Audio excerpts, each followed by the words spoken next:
This video is about what to do when you don't know what to do. And most entrepreneurs make mistakes in hiring people and getting experts in to help their businesses grow. And so today I'm gonna walk you through a process that I follow every time I have a business problem and I can't solve it myself. Here's what's happened.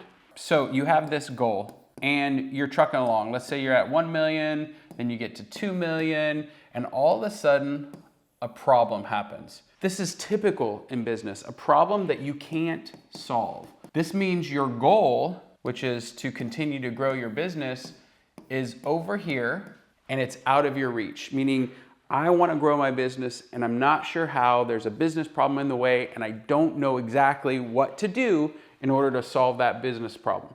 So step one in this process is simply acknowledging that there's an issue that you personally can't solve. Meaning you, your internal company, like all the people on your team, you've talked about it, you can't figure it out and you can't simply solve it. So step one is just simply awareness.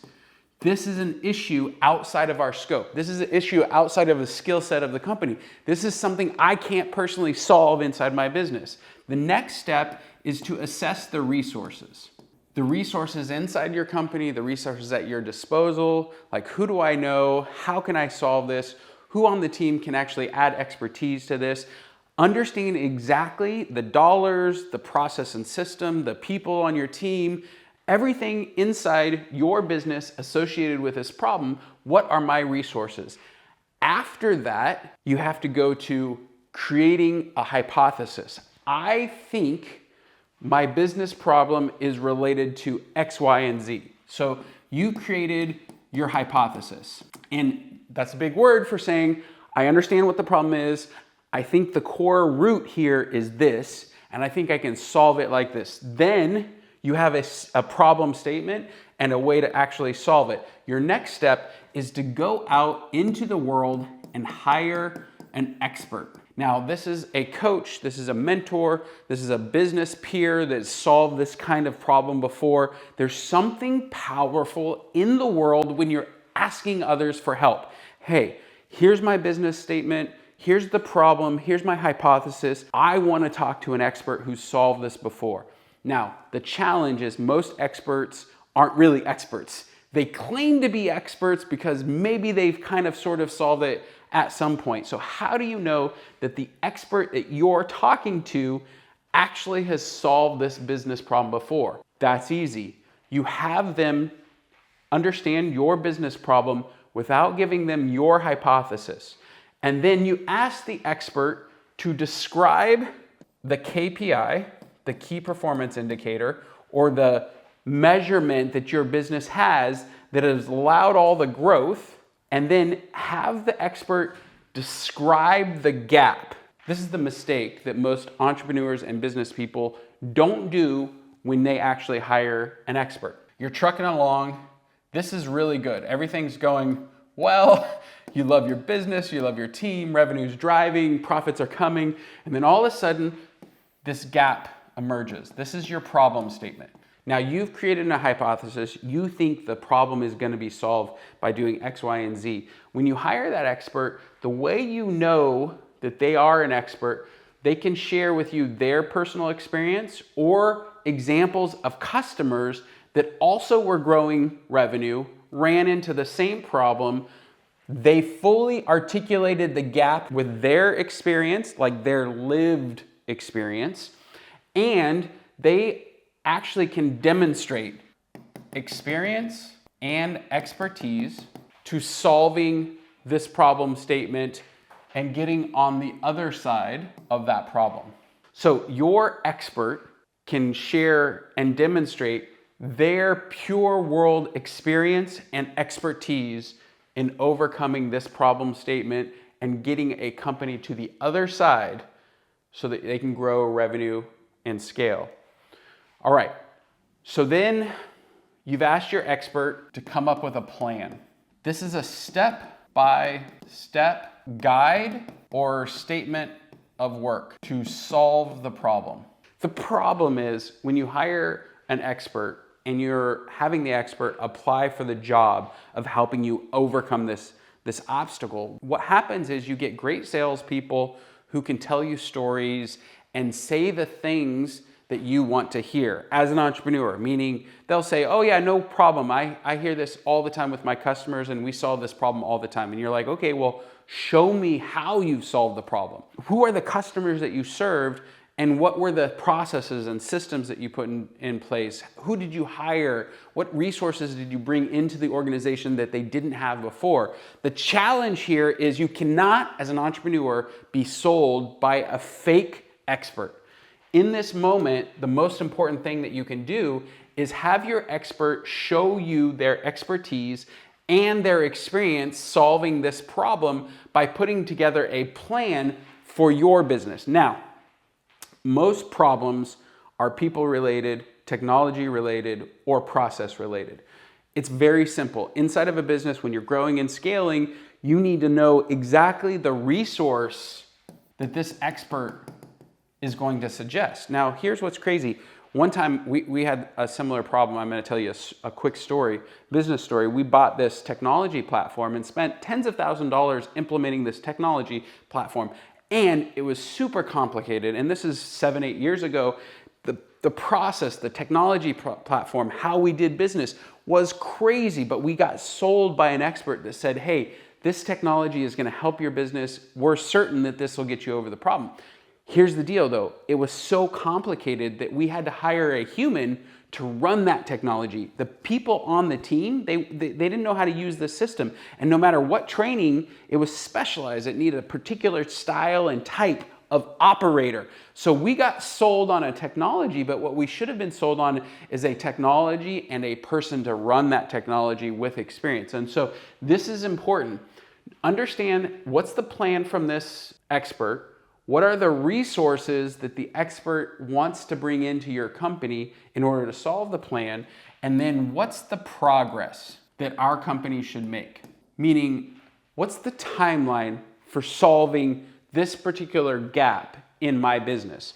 And what's interesting is when you are focused with your expert on answering these questions, how you know they're not an expert is they're like, well, I can't tell you what the timeline is. Well, I'm not certain what the resources are because, your business is different. Oh gosh, you want a plan? I've never written a plan like that before. Like, what do you mean a plan? What, you need a statement of work? Like, help me understand. You're vetting this expert to help you get over your business problem or business challenge.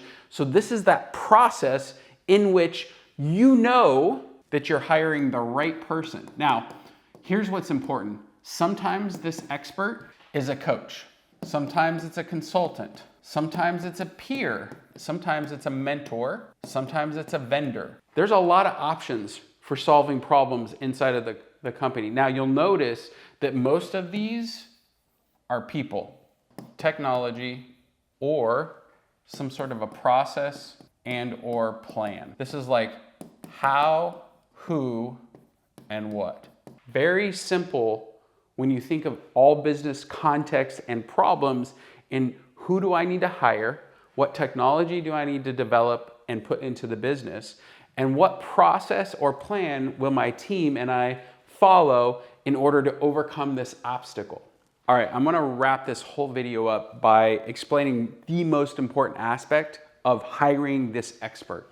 Now remember, the expert, again, can be a coach, consultant, peer, mentor, vendor. Gosh, it could be a leader that you need inside of your company. It could be a particular, person with a skill set. There's all kinds of things, but this is all typically a people, technology, or a process and plan, and an expectation of what is normal. Now, I don't know about you. I'm an entrepreneur. My butt is always on fire. I want it now, right now, and I don't want to wait time. But most business problems take time to solve. And having the right expectation about what is normal in order to solve this issue, and then having the patience and the grit to stick with the process over time is really, really important. So what kind of progress point check-ins can you and me, you're the expert I just hired, what kind of expectations of what is normal, when can I see results? When? And where do those results show up? Now, this is another really important thing.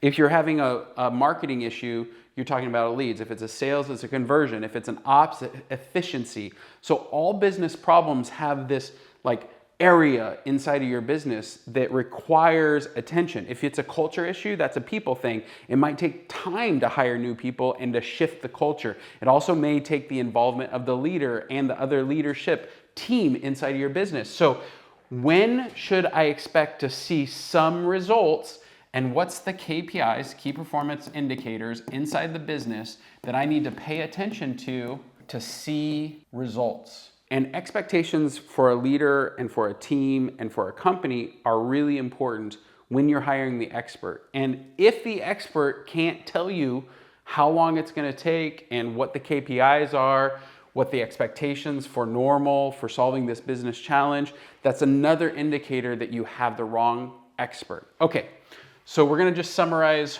real fast all the steps. When you can't hit your goals, there's some awareness that happens. It's like an aha moment as an entrepreneur. I don't have what I need in order to solve this issue. So then you go in deep to looking at your internal resources. Who do I have on my team? You know, what systems and processes am I following? What's the actual, I'm in that moment, I'm trying as hard as I can to find the actual business problem. Then I create a hypothesis. I think the issue is this. I think we need to solve it like that. I think it's going to take us this much time, and I think we need these kinds of humans and this kind of technology in order to solve this business problem. That's my hypothesis. Then I go out and find an expert and hire that expert to give me their hypothesis. Now, what's interesting about this is that means you have to give them access. You got to show them everything. You got to have them understand your ops, your sales, your marketing, your financials, your competition, your go-to-market strategy. You've got to share with this expert all of the information so they can actually create their own hypothesis. In their description of the problem, their description of what's going on in your business, if it aligns with yours and intuitively you're like, this person really understands the business and how to solve it, then you can start moving on to the next thing, which is to make a plan and to measure progress over time. Now, in this plan, there's a statement of work from the expert. There's going to be cost associated. There could be unintended costs. By the way, when you hire somebody at $100,000, if you're in California or West Coast or East Coast, that isn't the only cost. You got a desk cost, you got technology costs. They may, just to do their job, need to spend another $100,000. So you have to be clear about the plan and the statement of work and all of the costs and resources required to actually put this plan into place. Then you've got to measure progress over time so that you can close that gap, continue to scale, and hopefully as the entrepreneur, founder, CEO, or leader, begin to win again and hit your goals.